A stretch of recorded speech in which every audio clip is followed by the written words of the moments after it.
Corre a sintonizar La Etiqueta del Miedo.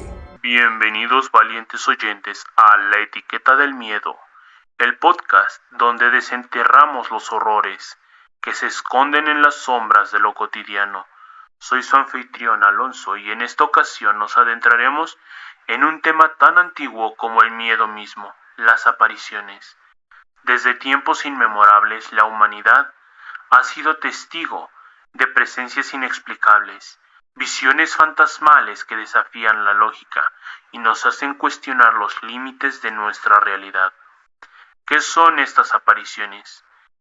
Ecos de almas perdidas, manifestaciones de energías desconocidas o simplemente trucos de nuestra mente.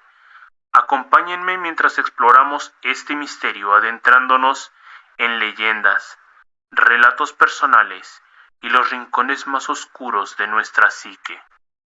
Para comenzar nuestro viaje, quiero compartir con ustedes una leyenda que ha helado la sangre de generaciones en mi propio país, México. Se trata de la leyenda de La Llorona. No es simplemente una historia para asustar a los niños.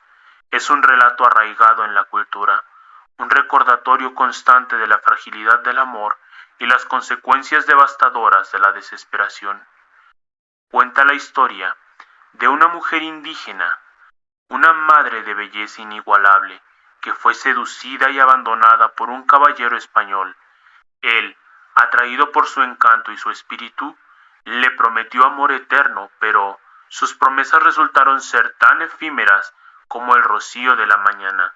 Desesperada y consumida por el dolor, al verse traicionada y con hijos que mantener sola, llevó a sus hijos al río, un río que conocía cada piedra y cada corriente, y en un arrebato de locura los ahogó. Al instante, después de cometer el acto, la cordura regresó como una bofetada fría. Arrepentida al instante, la Llorona se quitó la vida lanzándose a las mismas aguas que se tragaron a sus hijos, pero su alma no encontró descanso. El cielo le negó la entrada por su terrible acto, y la tierra la rechazó por la sangre inocente que derramó. Se dice que vaga por las noches a lo largo de los ríos y lagos, vestida de blanco, su vestido siempre empapado y arrastrando la tierra y lamentando la pérdida de sus hijos. Su llanto desgarrador, un grito agónico que estremece el alma, anuncia su presencia. Es un lamento que te cala hasta los huesos, un sonido que te hace cuestionar la bondad del mundo. Aquellos que le escuchan dicen que están condenados a sufrir una desgracia o incluso a ser arrastrados al agua por su espectral figura. Se dice que si escuchas su llanto de cerca, estás a salvo, pero si lo escuchas lejos, debes correr en dirección contraria, sin mirar atrás, pues su mirada es capaz de petrificar el alma. La Llorona es más que una simple leyenda, es un arquetipo de dolor, la culpa y la pérdida. Su historia nos recuerda que incluso en los lugares más hermosos, la tragedia puede dejar una cicatriz imborrable, un eco fantasmal que resuena a través de los siglos. Es una advertencia sobre los peligros de la pasión desenfrenada y la importancia de la razón. Ahora, dejemos a un lado las leyendas por un momento y adentrémonos en el terreno de lo personal. Quiero compartir con ustedes dos experiencias breves.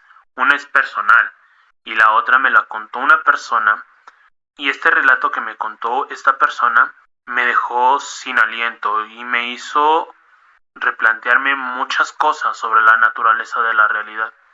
Comenzaremos con mi experiencia personal.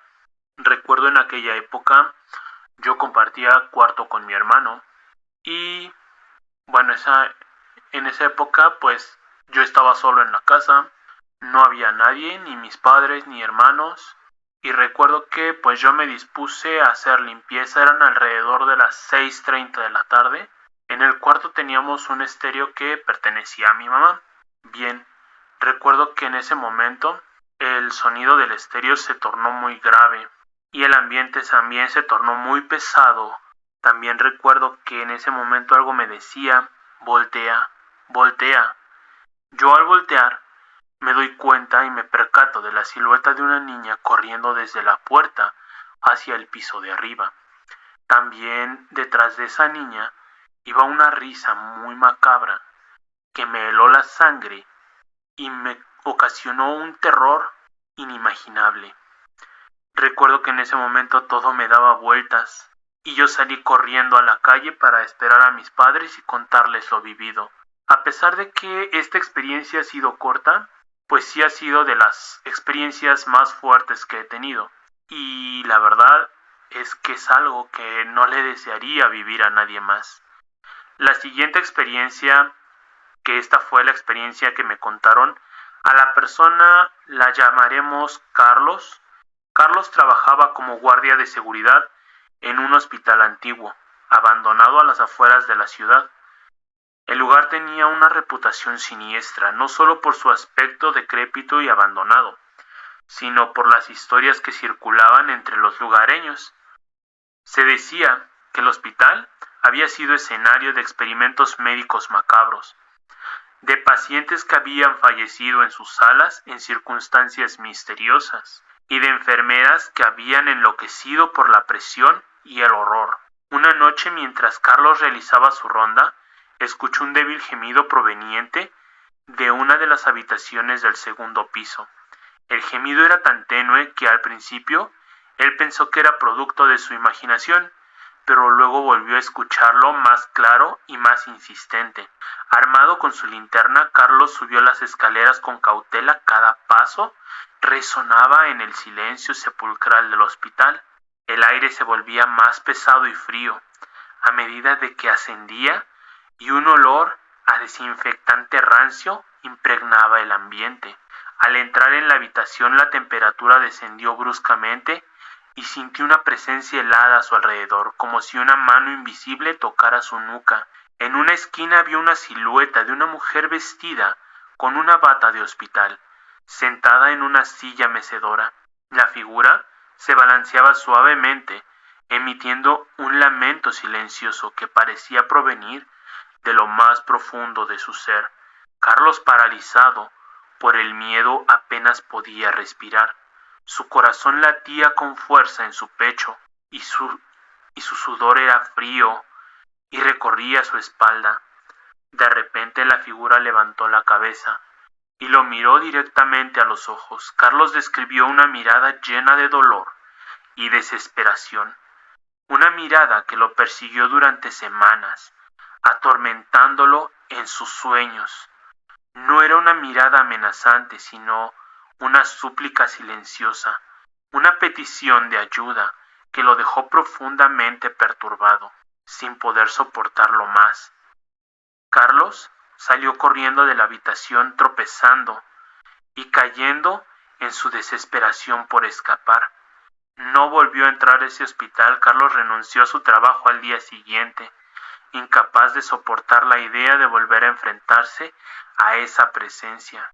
Carlos nunca supo quién era esa mujer ni por qué se le apareció a él, pero su experiencia es un recordatorio de que a veces las apariciones no son solo cuentos de viejas, son encuentros reales con lo inexplicable, con lo que se esconde más allá de nuestra comprensión.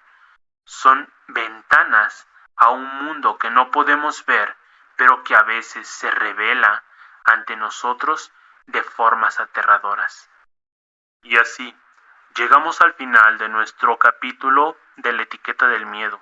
Hemos explorado leyendas ancestrales y relatos personales, adentrándonos en el misterioso mundo de las apariciones. Pero recuerden, valientes oyentes, que el miedo no solo se encuentra en las historias que contamos, sino también en los rincones más oscuros de nuestra propia mente. Es allí, en la soledad de nuestros pensamientos, donde los fantasmas verdaderamente nos acechan. En la etiqueta del miedo, el silencio después de que cuelgues tus audífonos podría ser la señal de que no estás solo, sino el preludio a una visita inesperada desde el más allá. Recuerda que en la etiqueta del miedo, el terror se viste de gala.